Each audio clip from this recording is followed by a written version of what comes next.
Apat ang sugatan matapos hagisan ng pampasabog ng isang compound sa Sharif Aguac, Maguindanao del Sur.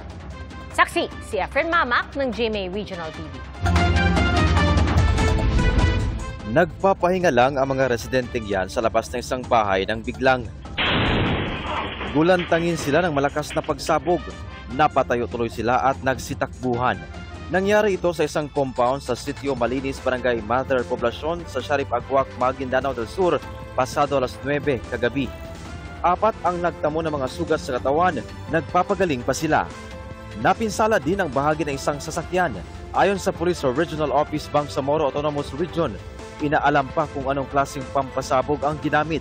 Sa ngayon, blanco po yung ating otoridad kung ano yung sumabog doon sa lugar at inaalam pa rin po natin kung ano yung motibo doon sa pagpapasabog na ito. Ang lokal na pamahalaan ng Sharif Aguac, mariing kinondena ang insidente. Layunin nila ng pagpapasabog na guluhin ang kapayapaan ng nasabing lugar. Kasabay niyan ang panawagan sa mga umano'y spoiler of peace na ihinto na ito. Patuloy ang investigasyon ng pulisya. Sinusubukan ba naming makuna ng pahayag ang mga biktima? Para sa GMA Integrated News, ako si Efren Mamak ng GMA Regional TV, ang inyong saksi.